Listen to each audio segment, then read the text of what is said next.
I've seen things you people wouldn't believe.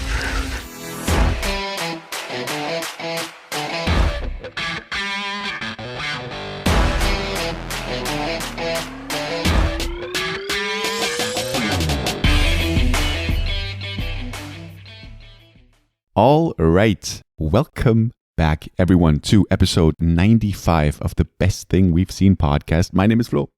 And I'm Gabe. How are you? Coming to us from a tunnel this week.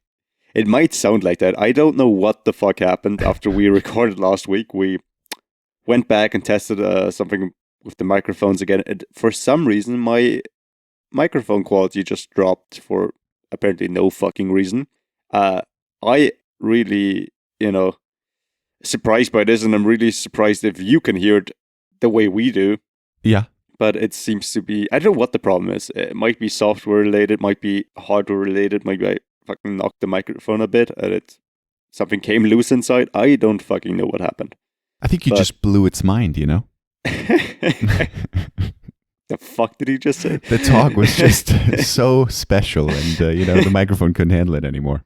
I wish that was true. Yeah. But, we'll see how it is next week. Sure. But until then, I hope you can bear with us with our technical problems and me being too cheap to just buy a new microphone all of a sudden. No. No one expects that. That would be ridiculous. I think we can fix this somehow because I've had issues. We have the same mic, obviously. Yeah. I've had issues with it before, and it sort of, the whole thing of like plugging it like out and back in usually does the trick. Yeah, I've tried it multiple Have you tried times. that? Turning it off and on again.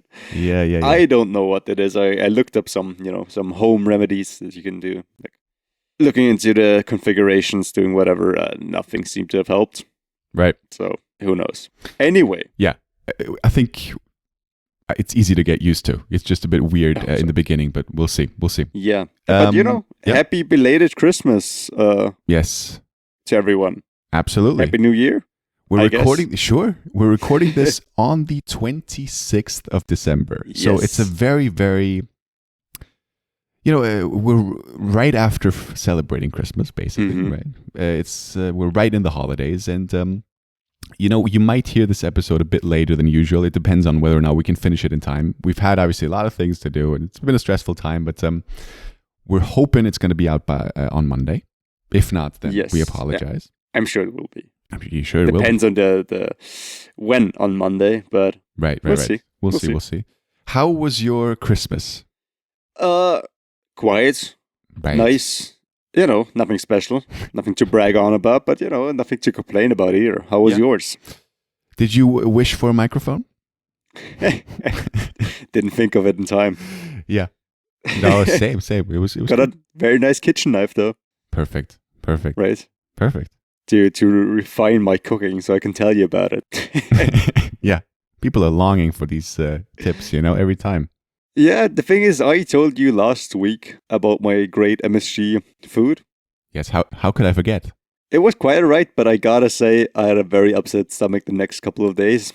I don't know what it was. I hope it wasn't the MSG. you, what do you mean you don't know what it was? I don't know. Maybe the eggplant wasn't all that good, but, I had some, issues. Well, thank you. Let's leave it at that. Jesus. Yeah. Not as bad as it sounds. What a wonderful episode this is already turning out to be. How about you? How was your Christmas? What did you do? Obviously, you said to me you weren't in Vienna, right? Yes, spent it in the countryside. Beautiful countryside. It was actually like, it was close to snowing. It wasn't snowing, but there was some downfall, which was nice. It was like, atmospheric, which I love. Nice. It was so warm in Vienna. Was Christmas. It really? Dude, well, it was warm, freezing where I for was. Christmas. And the thing is, I can't remember having a white Christmas in, I don't know, the last decade or more, which is too bad. Yeah.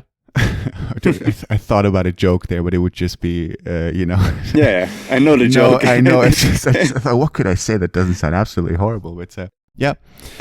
No, there was one a couple of years ago. I think like in 2013, 14. Yeah, I usually don't spend Christmas in Vienna. Oh, you don't? Right. Yeah. Right. Usually I forgot with my about grandparents. This. Absolutely. Yeah. Well, in terms of watching things, there are so many things to watch. Mm-hmm. And I've barely watched any of the things that I wanted to watch because Right. the cinemas are opening back up. Obviously, there's so many like Christmas releases on Netflix and Prime and whatever. Then there's shows that are finished that we might talk about as well. So it's one of the crazier weeks in terms of picks to choose from. Yeah. But then again, I've only seen now 3 things, so I got a lot of stuff to catch up on in the next couple of days and weeks. Same. There are at least 3 big releases that I haven't gotten around to. We'll see if I'll get to it before the year's over. Yes. Yeah. But I'm looking forward to it. It's a lot of good stuff that I'm once again looking forward to. I'd say it's too much stuff because I'm still kind of nervous about going to big cinema screenings. I enjoyed it with Spider-Man, but still, and there's so much to watch. Yeah, dude, Spider-Man. And so little time as well. I don't want to because we got a lot of things to discuss. I just wrote down like last week after we recorded the Spider-Man episode. I just wrote down for this week, just like a couple of hours later, that how much time really plays into like how you think about a film, because on the day we recorded it, like 5 or 6 hours later, I had completely like different thoughts on the film, not like but just more thoughts on it, you know. I digested it more and everything, and it's just it's always such a hard task. We're such troopers here to talk about a film like right after you see it or the day after. It's so much easier, and I would think so much more sort of like fulfilling to talk about it like after a week or whatever, once you have like more time to think about it. Well, that's the sacrifice that we have to make. Yeah. God bless America. Anyway, how many things have you seen this week? I have seen 3 to 4 things. 3 new things and one that we've already talked about, but we said we are going to do a little, maybe also spoiler talk now that it has finished, which is, well, should I pitch the show first and then we'll please do go right into the discussion? Because this is a regular episode of the Best Thing We've Seen podcast. Here we talk about the best thing we've seen this week from shows, TV, not TV, I guess as well, but movies and YouTube videos even, and talk about anything that released quite recently. And this week finished the new Marvel show, Hawkeye, which is an honorable mention before we get to the best thing that we've seen. We talked about this before. I had this as my pick.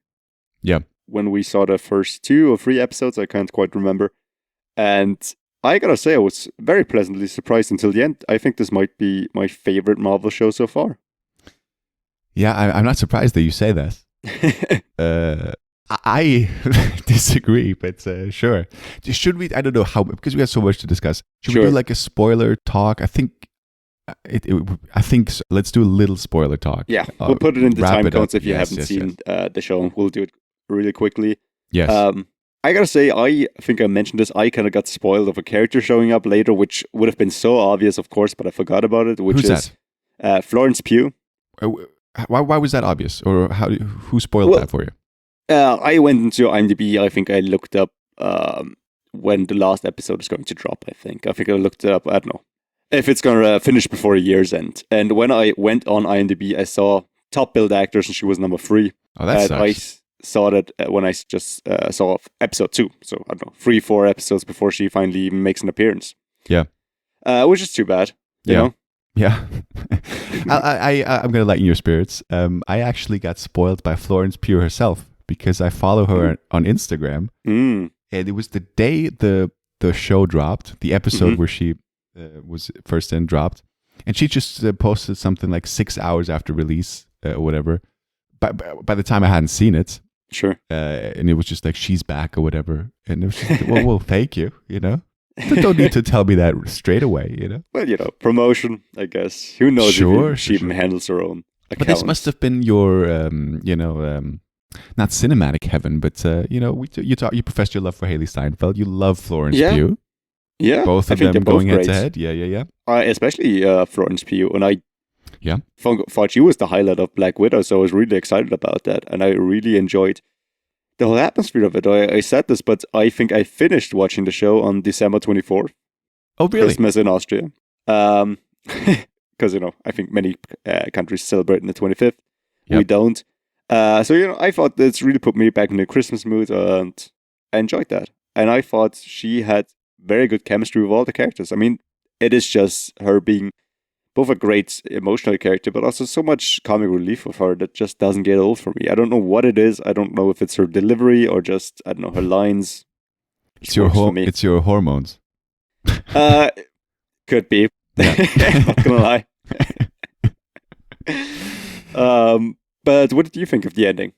See, this is, and I feel like I've had the same issue on every Marvel show where it's like, in terms of ranking it, I feel like every show is sort of ranking towards the bottom, which is kind of, some of them have to rise to the top by that logic.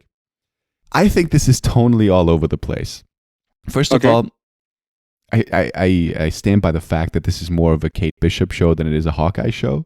I was longing for more Clint. Sure. My hormones were going through the roof there. Right? No. But I think Renner's great as Hawkeye, and it's kind of like he's finally getting his own show, and I was hoping that there's going to be more of him and his character story and his arc or whatever. And to me, like, just the last couple of episodes, Kingpin showing up. Now, why so many things, I don't want to go overboard here, but why are we bringing Kingpin back for him to be killed off one episode later, just for them to have one fight together where he proves to be inhuman by surviving weird explosions? I mean, he is quite inhuman also in Daredevil. He's quite, I don't know, it can take a lot of fucking damage. Sure. I know, I think it's just them, hinting once again, like they did in Far From Home. No Way Home. No Way Home. Spoilers, maybe. Yeah, sure, spoilers. There we go. That they're gonna, connect it maybe with the Marvel shows, or at least bring them back in some way. I think they might have announced a new season for Daredevil. Am I wrong about that? I'm sure I am.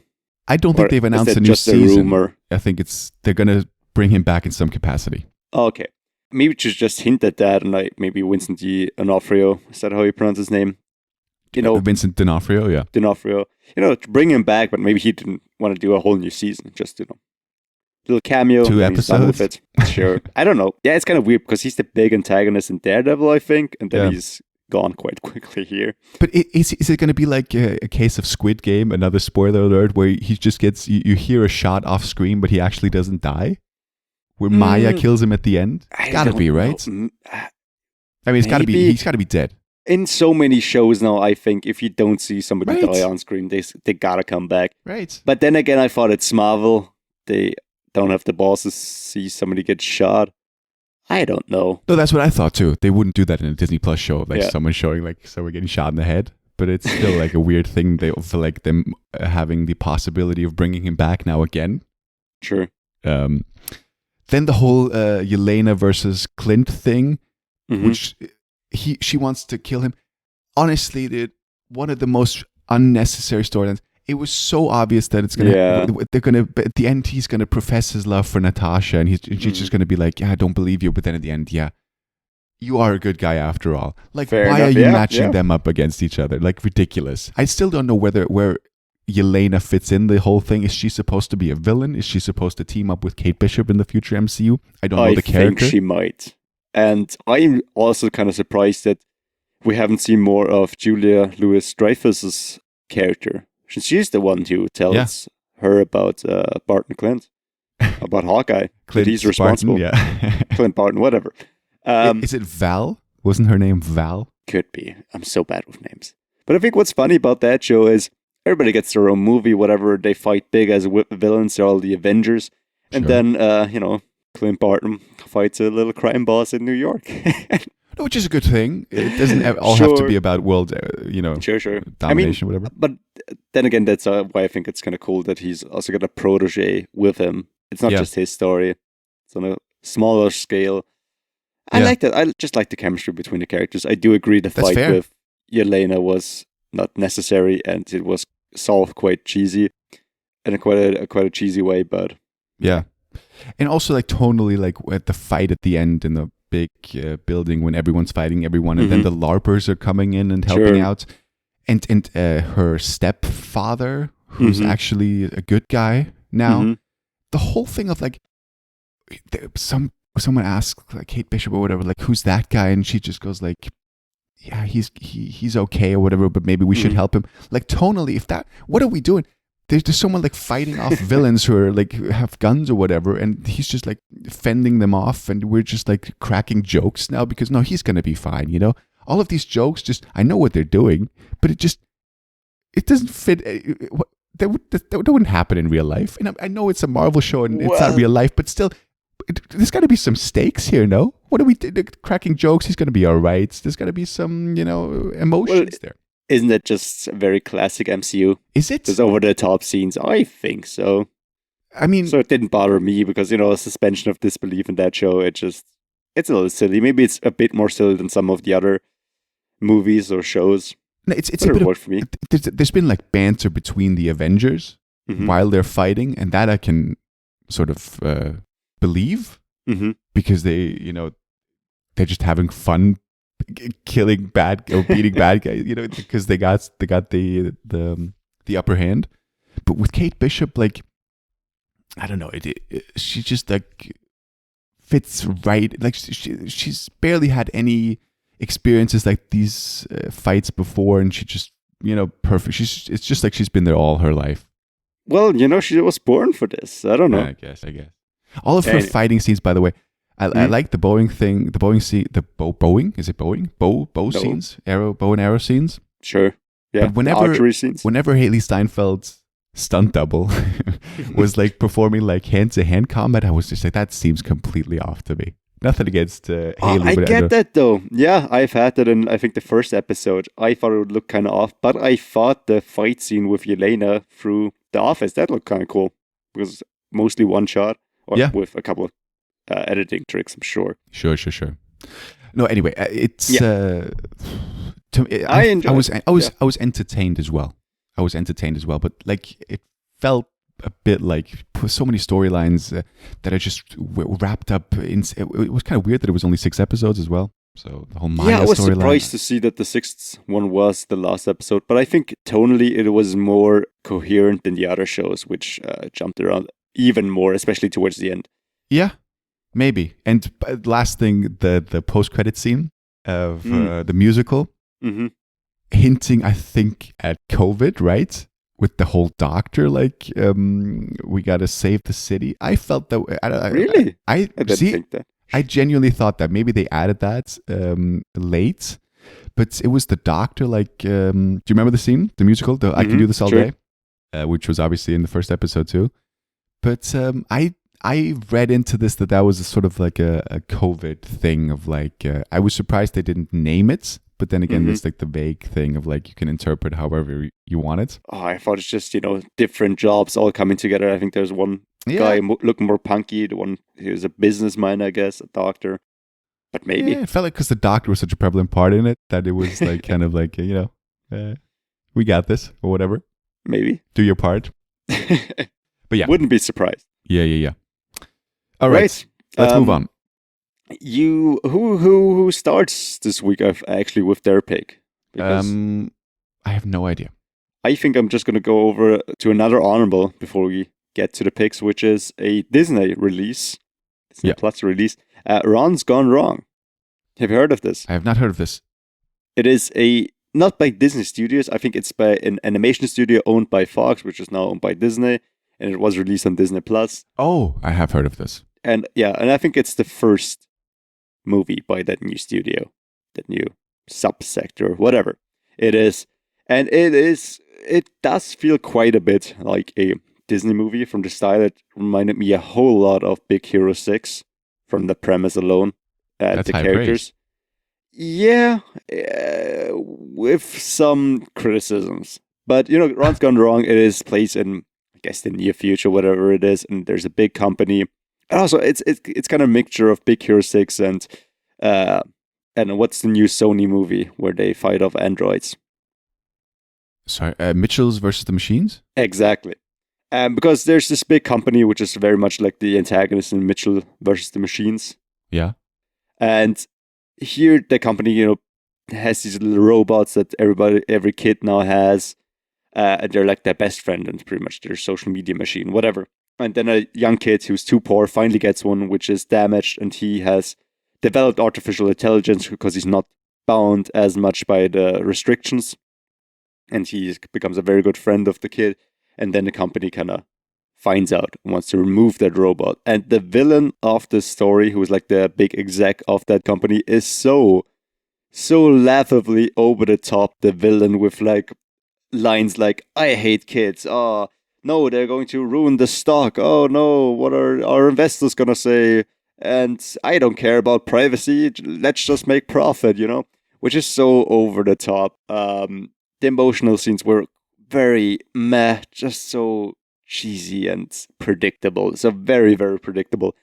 But the humor really worked because, like I said, it's very much like Big Hero 6. You know, this young little robot, I guess, gaining consciousness and still learning about the world and not knowing about human things, like the robot trying to learn high five in Big Hero 6. You get very similar things here, and it's very fun, very enjoyable, but not up to par with some of the other big animation movies, I think.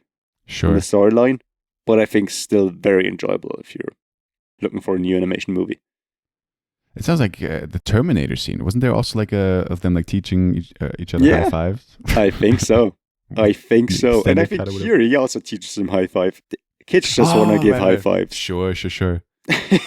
Who voices the villain? I'm not sure. Maybe Ed Helms. He is in this, but who's voicing the robot is Zach Galifianakis. Right. Who's basically only doing voiceovers right now. Oh, so animation movies, yeah. Easy, I'm sure.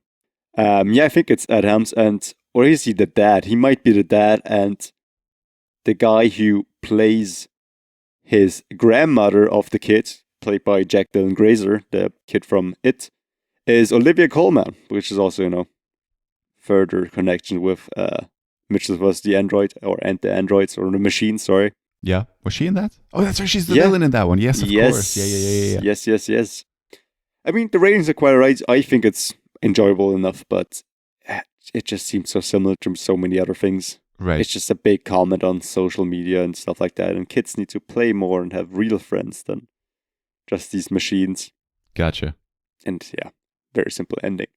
But yeah, I think it's enjoyable enough. And it's a thing that I didn't even realize released until I was clicking through Disney Plus. Yeah. So yeah, enjoyable enough. Okay. It is your turn to start. If you want to, okay. Obviously we don't know each other's picks, but if you have another honorable, then it's... You want to say your honorable mention? I don't want to steal your thunder. Because I think it's my honorable mention as well. Okay.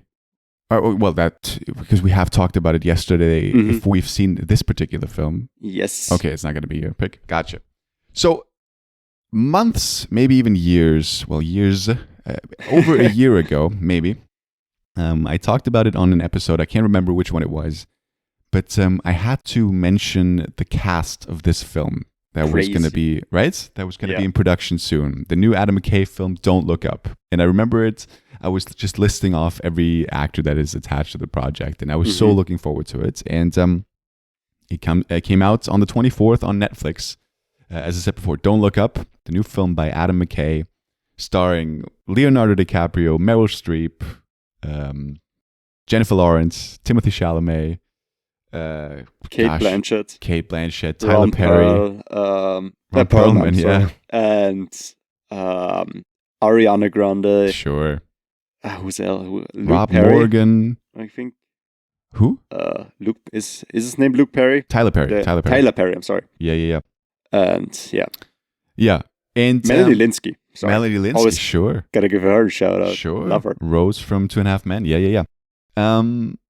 Don't Look Up. Obviously, so the film is about a comet that's heading towards Earth and is about to destroy the whole planet. And no one believes the scientists, DiCaprio and Lawrence, because, people want to believe whatever they want to believe in. And it's interesting because I think they planned on doing the film before COVID hit. And I think they did shoot it during COVID. And it's sort of like it was even more prevalent. Like it's ridiculous how how you can draw comparisons to it. And if you watch it now, you would think that it was it was developed because of COVID. You know what I mean? The whole film. I thought that was the case. Yeah. Because there's so many, comparisons to conspiracy theorists and people, right? Denying absolutely, yeah, facts. Yeah. But it is DiCaprio. Like, he's one of the most outspoken like climate activists that I like in the Hollywood bubble that I know. Who rides around yachts? Yachts. Yachts. Yeah. I think that's probably true, but then again, that I don't want to. He's genuinely doing a shit ton of work to save things, and you could say that's hypocrisy. I think he has. I don't want to say. I have no idea, but maybe that dude is doing more for the environment than so many people put together. So I'm gonna cut him some slack there. You know what I mean?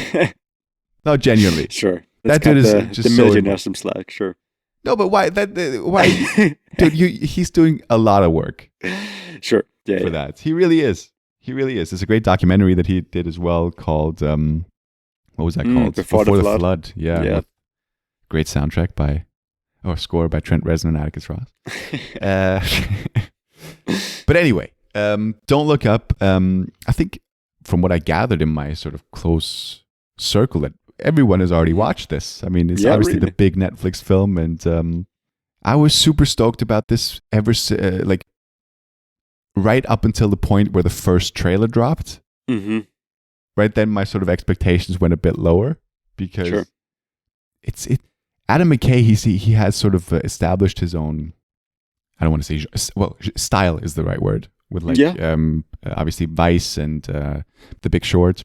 And he did like comedies before that, obviously with like the Anchorman or whatever.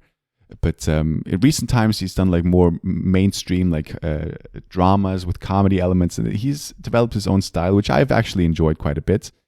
I think this one isn't. It's got elements of that, but it's kind of different to The Big Short and Vice.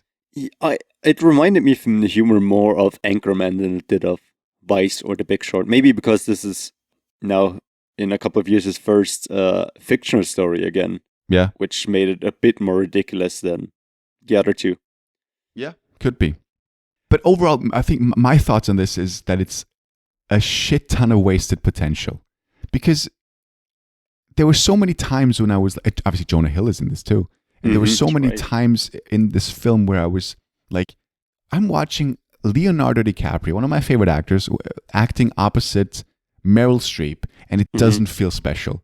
Yeah. Because it's just so, once again, tonally, I don't want to say weird because it's kind of what they're going for, but there's no scenes where these A-list actors are sort of like able to show their chops.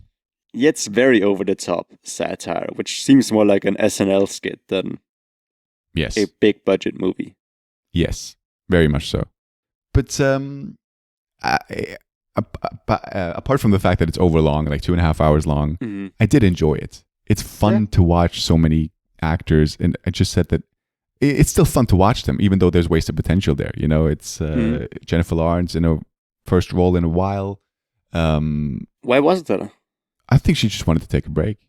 Sure. She's now pregnant, so I think she's not going to be acting in the near future as well, from what I know. Maybe. Oh no, there was something that I read about one of her upcoming projects that was really exciting, but I think she just wanted to take a break. Yeah. Sure.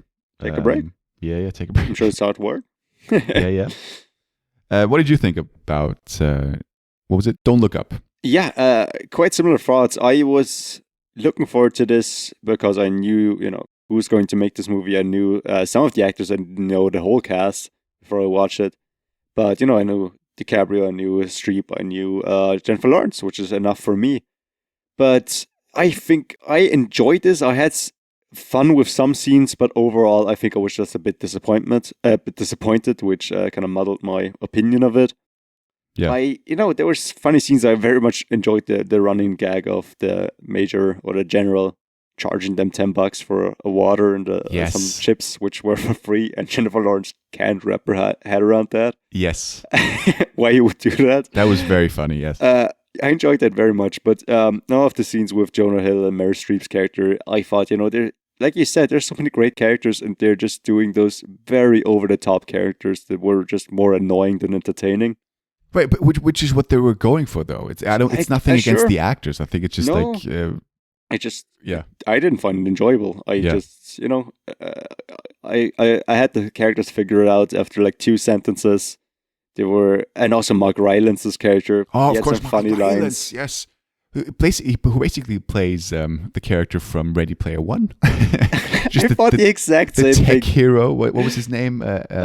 Peter something. Yeah, no, in Ready Player One. Yeah. I had this yesterday. How could I forget this now? Shit. It's something like. Obviously, cut this together. That make me look good here. I'm gonna keep this in. Thank you. Oh, help me out here. Wait, because it's obviously like with Simon Pegg, the whole like. But I'm so bad with names, you know that, and especially with that movie, I have no idea. You're definitely a bigger expert here. Is it? Ready Player One, Callahan or whatever. But it's something like with a double L or something, right? It is a double L, right? It's an H at the beginning. James Halliday, right? Or Anorak. Yeah, or Anorak, yeah. I think that's his in-game character. Yeah. Anyway, yeah. What a set of teeth. What a set of teeth. Yeah. He just reminded me as a mixture of Halliday, Elon Musk, and Steve Jobs. Sure, but a lot more disturbed than all of them put together. As far as we know. Yeah. It was quite futuristic, especially like the technology that he kind of pulls out his butt. But I guess it's a kind of joke that he has all of that technology, but keeps it for himself. Yeah. Did you watch all the end credit scenes too? I did. Like the very last scene too? It's just so weird. With the... Yeah. I don't know. The thing. The bird. Well, No, there was one after that too.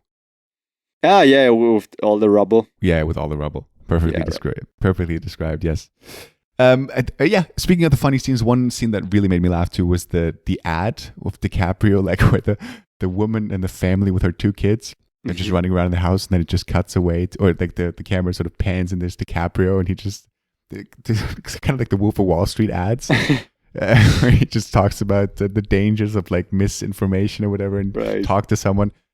The way he looks is just that is quite funny, because I read something, they tried to make him look like the least attractive that they could.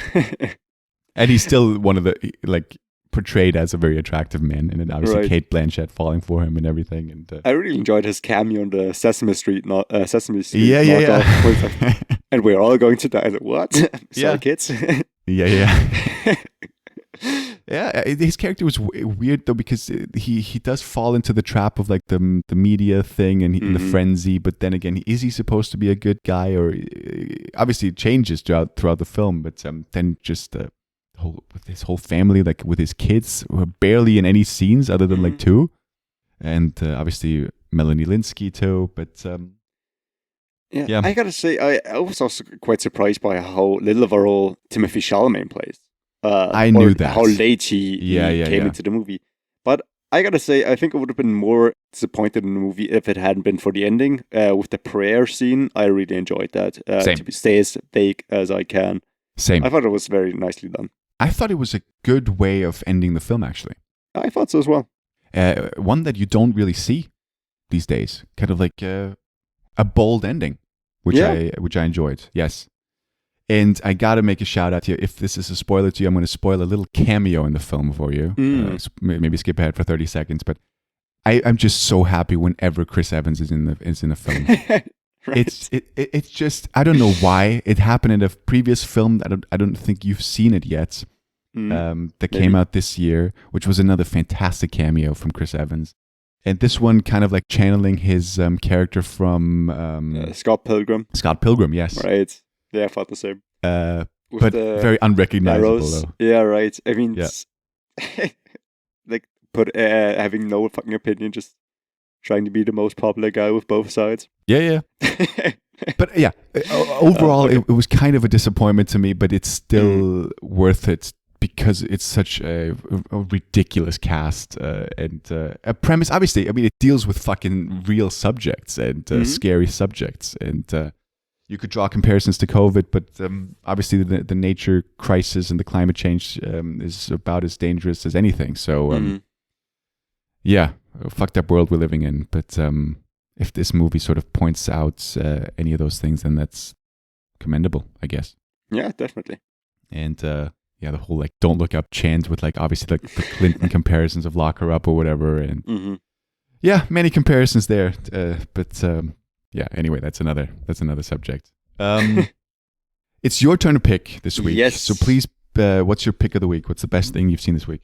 Yeah, it was a tough decision. I wasn't sure if I was going to pick Don't Look Up, which I planned on picking just because of the ending, which I really enjoyed, like I just mentioned. But just during the film, I just became distracted too many times. But a movie that I enjoyed quite a bit was Passing, a movie that released, I think, in November. Yes. And I didn't really have on my radar, but when I saw it, it looked very interesting just because it is a movie set in the 1920s and it's made to look kind of like that by using an older film format, more of a square, and it's black and white. And it's very nicely done, I think. It's a story about, it's based in the book, as far as I know, where a woman, a black woman in New York is trying to pass as white, which is kind of the story. It's a woman, Tessa Thompson, meeting one of her old friends and not even recognizing her at first because suddenly she's got blonde hair and got a bit paler skin, who is married to a white man in 1920s where racial tensions were even higher than they are now.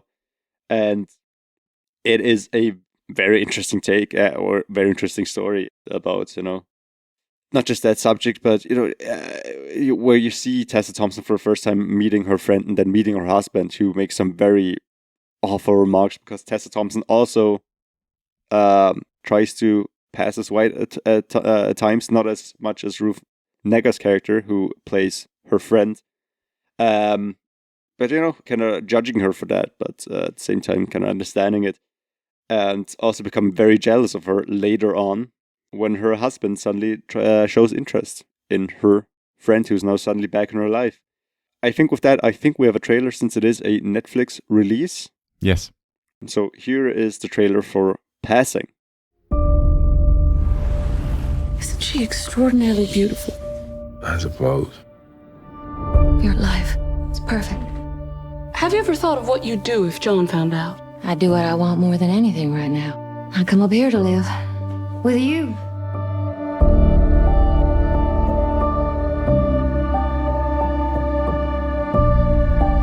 You think they'd be satisfied being white?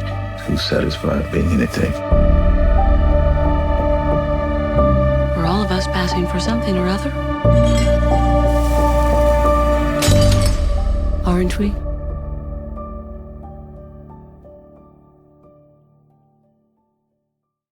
Yeah, Passing. It's quite a short movie with, I think, a runtime of like 90 minutes. Yeah, 98 or something. Yes. Yeah. And yeah, it's got a very good cast, which I didn't expect. It is more of an, artsy movie. It's got less of a grand story than, for example, Don't Look Up. Sure. Of course.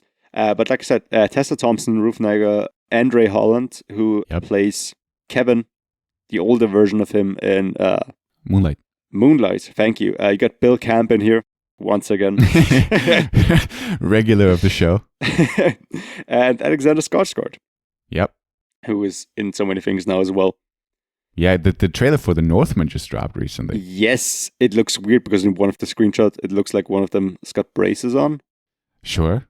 I don't know what that's about, but I don't want to watch the trailer, and I'm so excited for it. Yeah, it's very different than what I expected. Yeah. Yep. It's got more of a not purely historical element.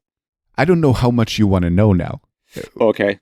Well, it's not a spoiler, but I didn't really know anything about the story. I don't think it was like known what it was going to be about, but it's very much just a revenge, not thriller, but story, and told through many years. And that just kind of threw me. I thought this was going to be more like an atmospheric horror thing, which we talked about it, that it's not going to be a horror film, but I thought it just, I expected a bit sinister vibes. Yes, which it still has too, and I'm excited for it. But I wouldn't be excited about the film if it wasn't directed by Robert Eggers. But anyway, let's. Speaking of, I don't know if you clocked this, but Passing is obviously Rebecca Hall Yes. She directorial directed, debut? right? Yes, it is. First directorial debut and first writing credits, as far as I know.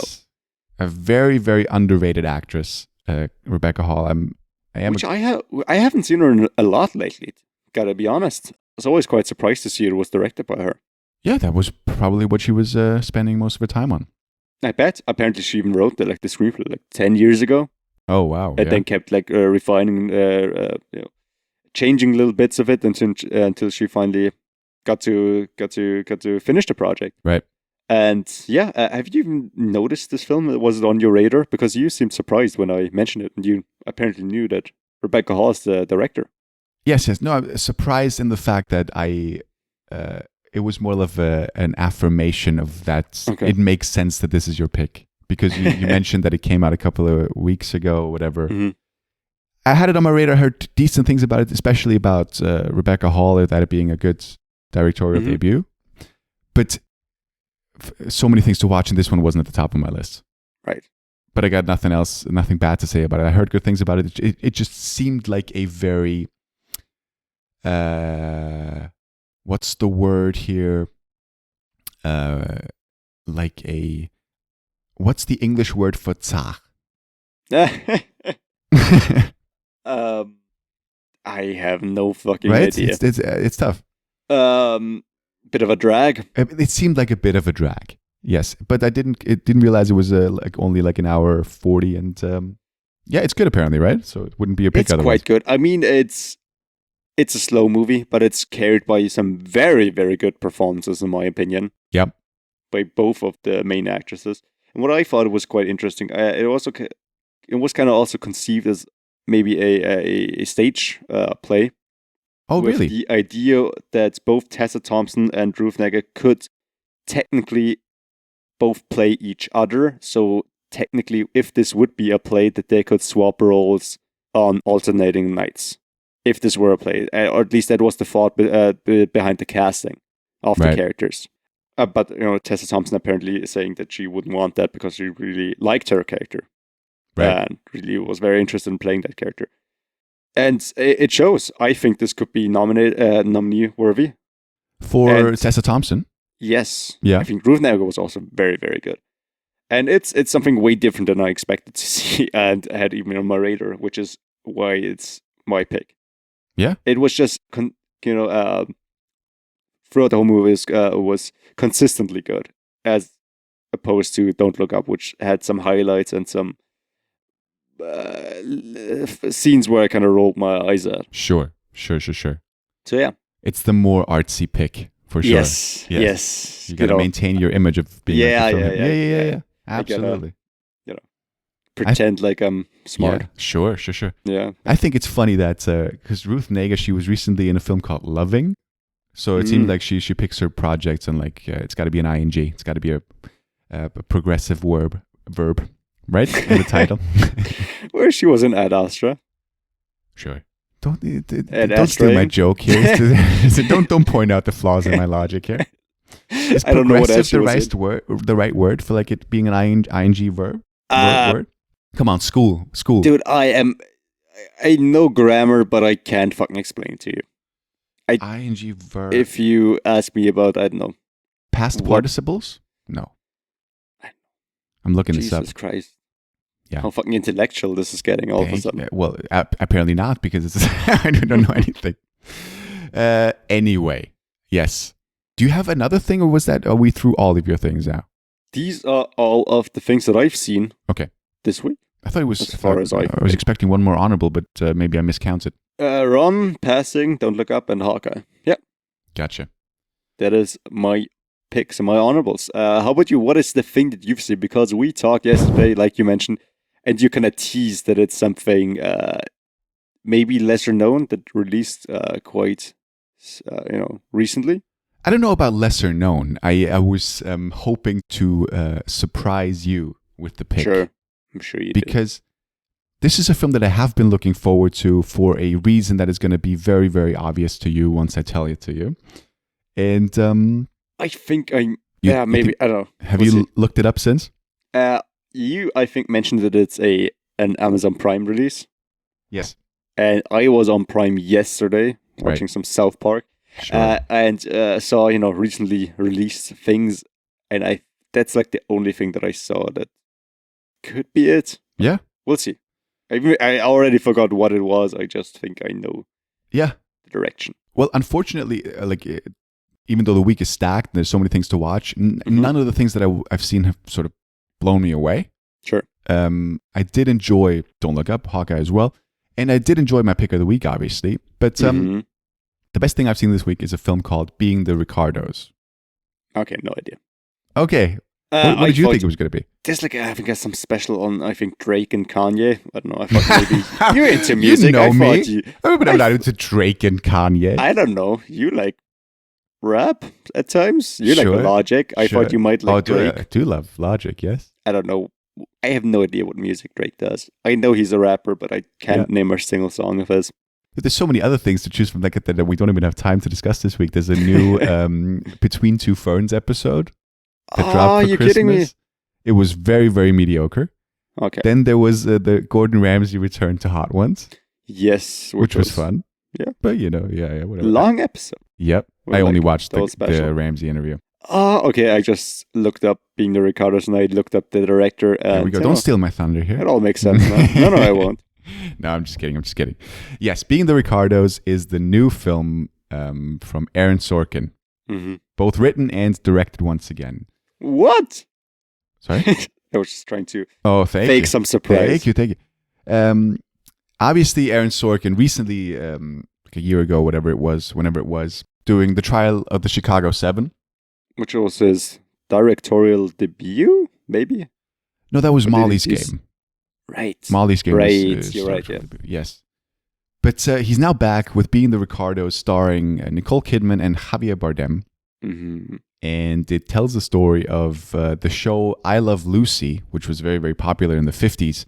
Lucille Ball, played by Nicole Kidman, and her counterpart and husband in real life, Desi Arnaz, I believe his name is. Yeah.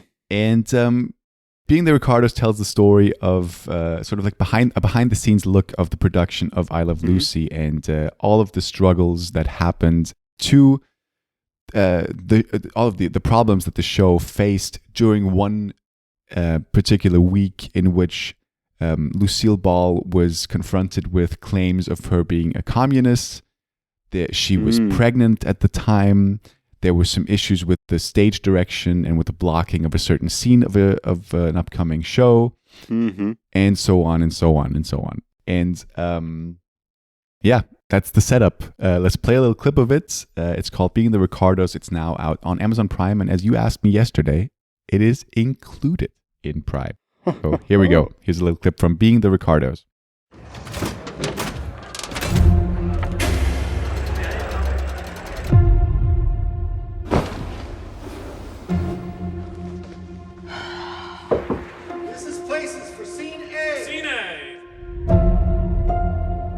Action! Lucy, I'm home. Why is this coming out now? Lucille Ball's a threat to the American way of life? Does the FBI have any case against Lucy? I need you to help me save my marriage. How many times I gotta explain where I was and what I was doing? You gotta explain. Are you being funny right now? I'm Lucille Ball. When I'm being funny, you'll know it. This is getting out of hand. Madness. Have you been cheating on me? The story's made up. If they boo me, If they boo you, we're done. Sorry, I got lost for a second.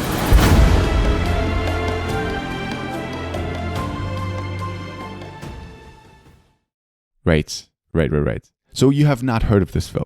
I have not. I just clicked on the IMDb page on the trivia and just read Lucy Arnaz released a video on her YouTube channel in which she called the movie freaking amazing. I genuinely thought you were going to say she was going to bash the film. No, she said apparently praising Sorkin and praising Nicole Kidman, saying became my mother's soul. Yes, actually, I heard that in an interview that she sort of watched during the premiere. The daughter of Lucille Ball was next to Nicole Kidman and approved it. But I thought I thought you were going to say that she bashed it because the film is very polarizing too. Okay. A lot of people seem to hate Sorkin these days and are all like, please just back off of the director's chair. Just stick to writing. Which, right. But to me, his ability as a director hasn't sort of floored me yet. But it didn't stick out in a bad way at all. He's obviously... And I think he would say that to a much better writer than he is a director. He's very new to directing still. And he's learning his craft, and I think he's doing a decent job at it. But obviously, writing is where he shines. He's my favorite screenwriter, as I've pointed out various amount of times on the show. And what I really enjoyed about it is that it sort of all takes place during 1 week. Behind-the-scenes look of the production of a show in the 50s, which was, at the time, I think the most popular show ever. It had like 60 million viewers every week. Which is just ridiculous. I mean, obviously there wasn't a lot of the things to watch back then. Everyone had to watch what was on the telly. But still, it was one of the most incredibly popular shows. And it tells the story of Nicole Kidman, of Lucille Ball sort of trying to steer the show in the right way. And it really shows how much of an influence she had. She wasn't, quote unquote, just the actress. She was really like... along with her husband, sort of really like producing the whole thing and, steering the whole ship basically in every way possible. And without her, it wouldn't be the show that it turned out to be. And J.K. Simmons is in it. I always love J.K. Simmons, always in everything as well these days. As a guy who, as one of the 4 actors in the upcoming episode. And who else is in this that...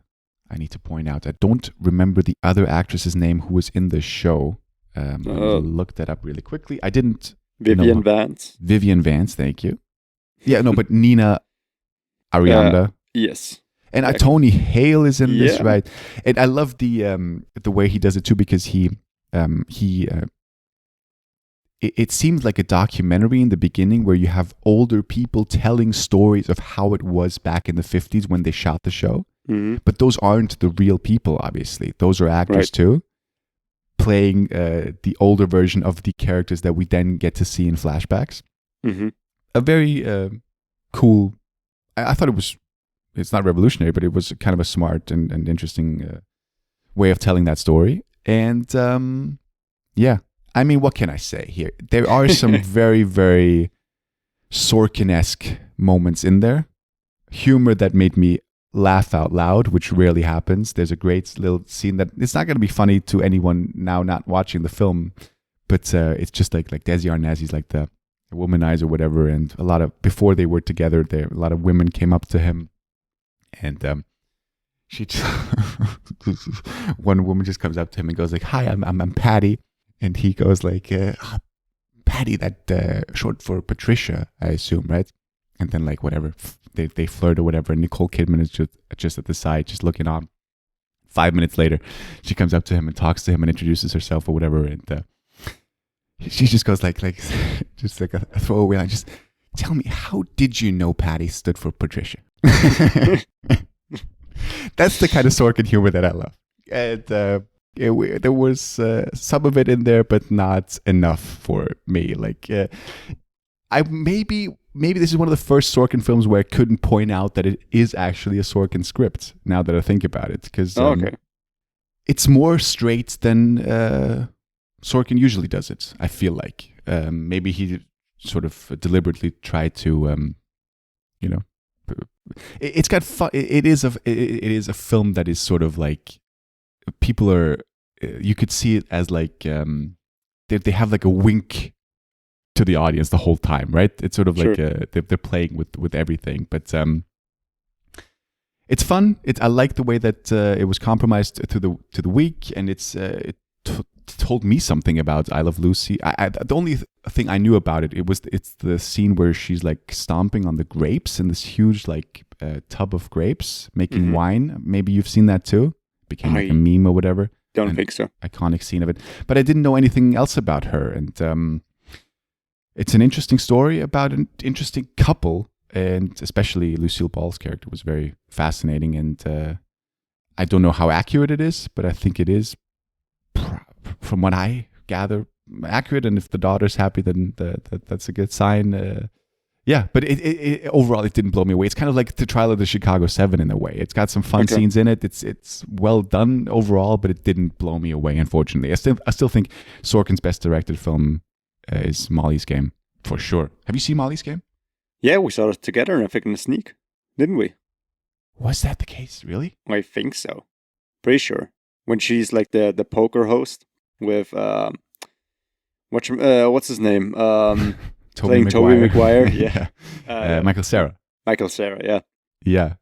Yeah, you're right. I mean, the movie sounds interesting. I don't know a lot about I Love Lucy, just how popular it was back in the day. And of course, now that WandaVision released, of course, them taking a lot of inspiration, I think, in the first episode, kind of basing it on that, since they do base it on different kind of shows. And in the behind the scenes, also heard that they try to use the same kind of trickery for the special effects like they did in the old show, with like wires and whatever, making things float.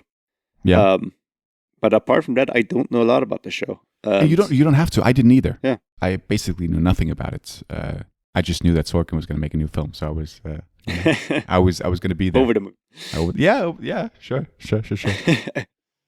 But you're a big fan of Javier Bardem and Nicole Kidman, right? Well, big fan. I wouldn't say a big fan. I do like them, of course. They're very good actors, but I don't really seek out their movies. Okay. Like I do, for example, with Gyllenhaal. Sure. I wouldn't be surprised if Kidman gets a nod for this at the Academy Awards. Sure. She's great. She's really good in this. Dude, I once again no idea what is going to be nominated. No, of course. But, well, I don't know. When we look back on a year, we might see things that could be nominated, but I keep getting things confused that were released last year. Like I just watched Judas and Black Messiah, which like we talked about, released like a year ago. Yes. Right, that's it. I think you would. I would be interested in hearing if you enjoyed this, because it is quite polarizing. To me, overall, it did work more than it didn't. And the more I thought about it, I've seen this I saw this on the day that it came out, which was, I think, not that it matters, but I think it was the 21st. Mm-hmm. So I've had some time to as I said in the beginning, it helps to sort of have some time to think about it, and I actually it's growing on me. So being the Ricardos, that's my pick of the week. Nice. I don't think I'll watch it just because there are so many other things that I'll watch before it, and then I'll probably forget about it. Sure. But it does sound interesting. I mean, Sorkin, like you said, great writer. Haven't been a big fan of his movies, but I might give it a shot. How dare you? I'm sorry. Were you talking about his directed films? Or his directed films. But I haven't seen like A Few Good Men. I'm still fucking missing. It's like a big movie that I'll watch as soon as I fucking can. But I don't know. I seem to find so little time for older movies lately. Yeah, same. Always got to watch something for the pod. Anyway, right. That's. Nice. I think that's the show. Episode. Yeah. Right. Thanks as well. Now, everyone, have a safe rest of your holidays. Have a good New Year. Happy New Year, because this is it's always like we got to think of when this episode drops and when the next one's going to drop. Obviously, in the new year, we're going to be back with a special episode. Yes. That I'm looking forward to. Hope you enjoyed this week's episode. I hope you had a good Christmas. I hope you're staying safe. I hope you're staying healthy. And Happy New Year. And we'll be back next week. And that's it for me. Yeah, thank you so much for listening. This has been another regular episode.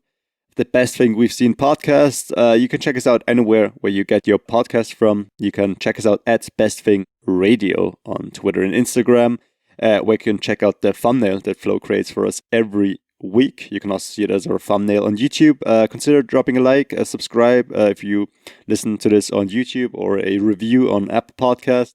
It's been a blast. We'll be back next week. I hope my microphone quality has improved by then. I hope it's not too irritating. If it is, write it in the comments. I'm very sorry. I'll try to fix it by then.